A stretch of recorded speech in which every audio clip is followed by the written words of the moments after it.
Количество избирателей, которые на мартовских выборах президента захотели проголосовать не по месту постоянной прописки, а на другом участке, приблизилось к миллиону.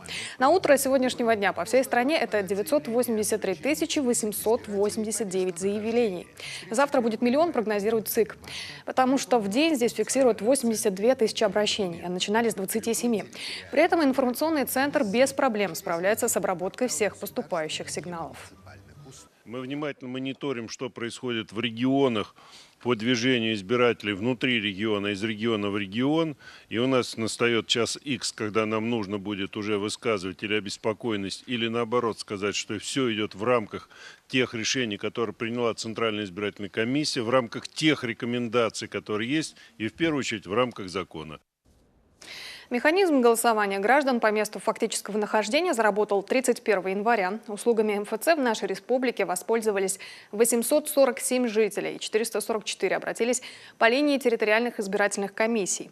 При этом большая часть по данным системы ГАЗ-выборы экономит время, выбирая сайт госуслуги.